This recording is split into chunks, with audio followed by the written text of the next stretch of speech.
Welcome back. I've had a bunch of questions about the spiritual eye lately, so I thought I'd go through a number of the ways that you might see the spiritual eye in meditation. So let's get into it.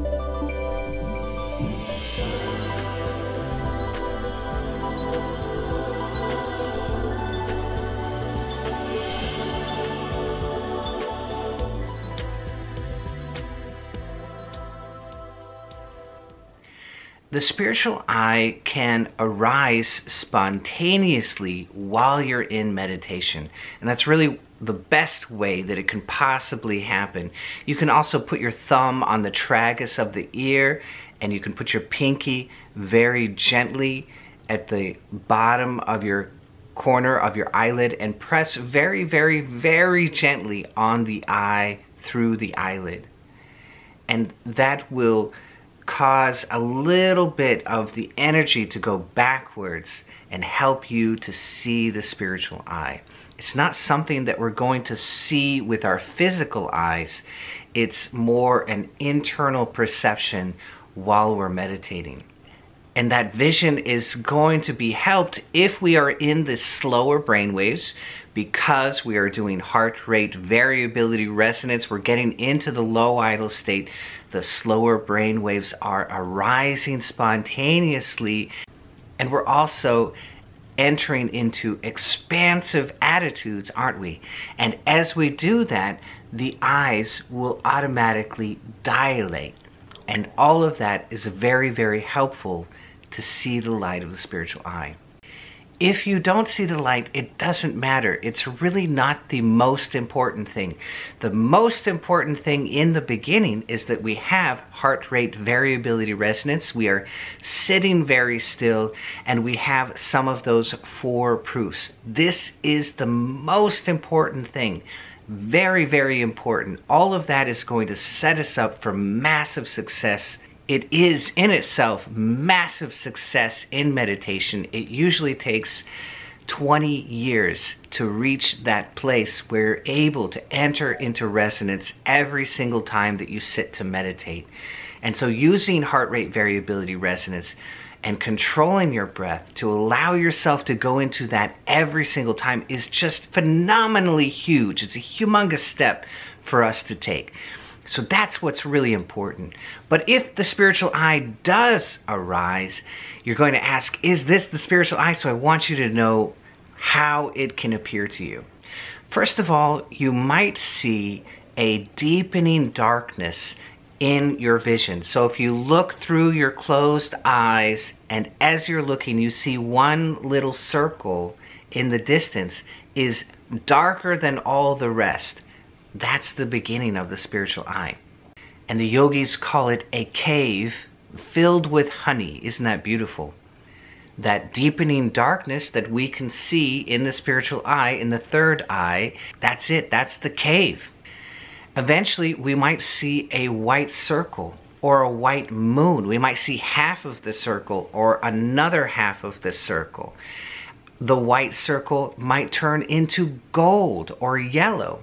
We might see half of that yellow, or another half of that yellow, or a bottom half of that yellow, or a top half of that yellow. All of that is the golden circle of the spiritual eye. Now we might not see that at all. We might just see the center of the cave, and it might be a beautiful blue, or a beautiful indigo, or a beautiful violet, or a mix of black and blue and violet and indigo. All of those are perfect. And that's actually a very, very deep portion of the spiritual eye. We're seeing something very, very deep when we see that. So now we have a cave, we have a white circle or a yellow circle, and we have a blue or indigo or violet cave in the center. All of that is possible. Now, a lot of people, when they see the spiritual eye, they tell me it looks like a blob. It doesn't look like a tunnel at all to me. It looks like a blob is coming out at me. One of the things that I realized after seeing maybe 1,000 variations of the spiritual eye over years is Well, it's light. Of course it's going to be different. It's going to be different to me every single time. And that applies to yogis as well. Every single yogi is going to see it a little bit differently. Their perception of it is an internal perception. It's not something we can verify on the outside. It's an internal experience, and it's going to seem a little bit different to each person. In the very center of the spiritual eye, you might see a little white speck or a little white star.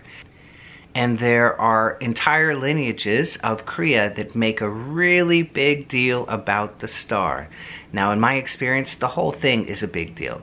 The whole thing is wonderful. If you can see any part of the spiritual eye, that's fantastic. And I'll get into in a little bit signs that this is actually deepening and that your left brain is letting go. Your personality, all of that is letting go. The story of your life, you're letting go of that. There's a sign of that in the spiritual eye.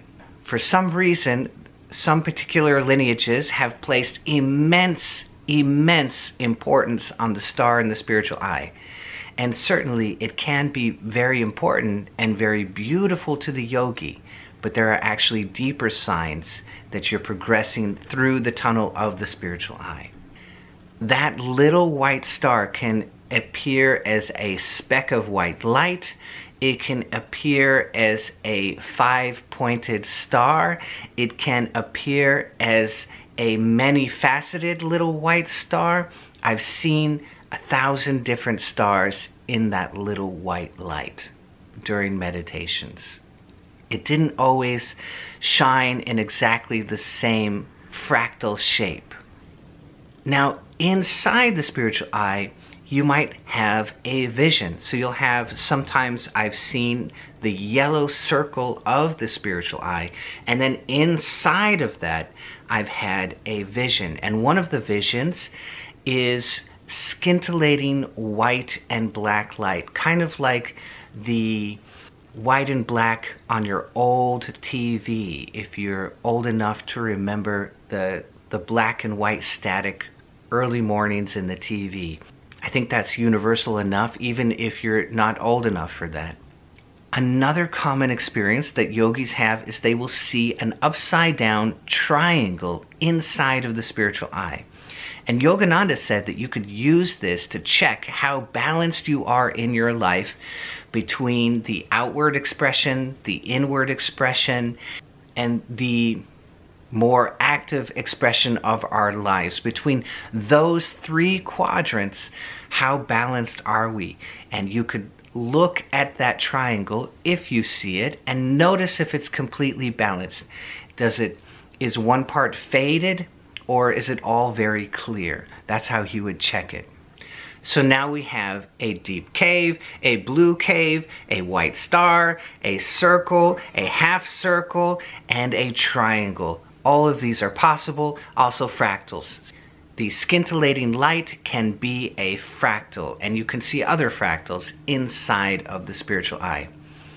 Now occasionally I've had the yellow light that I saw in my spiritual eye, I had it form into someone who was thinking of me very deeply. So the yellow light coalesced in the center of my vision, and it turned into the face of somebody who was thinking of me very, very deeply. I've also seen saints and sages in the same manner. They appeared to me through the center of the spiritual eye.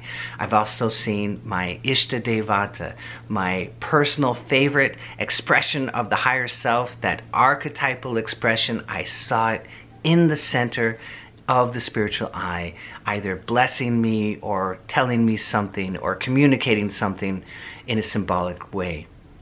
So besides the archetypal things that we might see in the spiritual eye, representing the spiritual eye, we can also have visions inside of the spiritual eye. Now, as you see the spiritual eye, it might move, and over time that will go away. So you might see the spiritual eye and it might drift to one side, or it might drift another. But if you keep seeing it over and over, that will stop and it will organize itself inside of you. But the way that we know that our perception in meditation is deepening through the vision of the spiritual eye is this progression, okay? First, the spiritual eye will seem like it's very, very far away. It's very small and very far away. And then slowly, it will come closer and closer and closer and closer until it seems like it's almost on top of you. I had a beautiful experience one time. The spiritual eye came so close and it felt as if it had kissed my forehead in kind of a blessing. It was very beautiful. And as it's right on top of us, it will begin to wrap around us. And this is where the experience of sheet lightning comes from, where you might feel as if you're watching sheet lightning come over you. You might see a spiral, which is also the spiritual eye coming over you, or you might see the rings going past you, coming around you. So the golden ring might come around you. You might feel as if the blue is beginning to come around you. And all of that is very, very deep. It means that you're letting go of the left portions of your brain, which are involved with your personality and the story of your life and your subconscious, all of that. You're holding all of that very, very loosely, and you are profoundly mentally relaxed. If it's coming around you in that fashion, you are profoundly mentally relaxed. It takes profound relaxation to move the spiritual eye from far away to very close and wrapping around you. That's a sign of profound mental relaxation. And that is a better judge of how deep you are in the perception of the spiritual eye than seeing the star in the spiritual eye. That's secondary.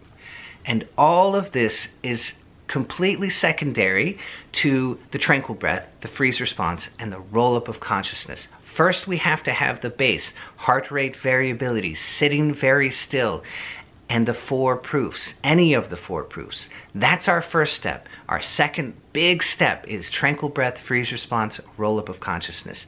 These are the primary things, and the spiritual eye is just a wonderful, wonderful road sign along your path. This is the actual path. Those things, the heart rate variability resonance, sitting very still, 4 proofs, tranquil breath, freeze response, roll-up of consciousness.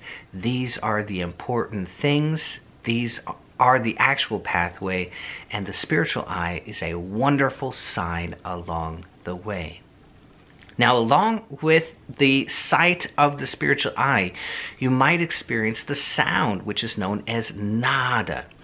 Nada is the sound, and you might experience an internal sound as you're meditating, which it's a continuous sound, but the way the yogis describe it, it might sound like a high-pitched bumblebee, a slightly lower-pitched flute, a slightly lower-pitched than that harp, a lower-pitched gong, or perhaps the sound of rushing water, or the roar of the ocean, which is the sound of Om.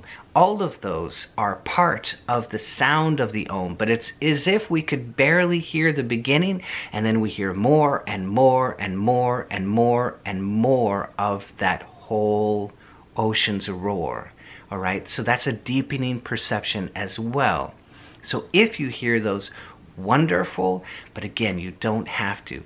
The real road is heart rate variability resonance, sitting very still, 4 proofs, tranquil breath, freeze response, roll-up of consciousness. This is the actual road, and these are wonderful signs along the way. So I hope that you love this. If you did, be sure to hit that bell down below so I can see all of you.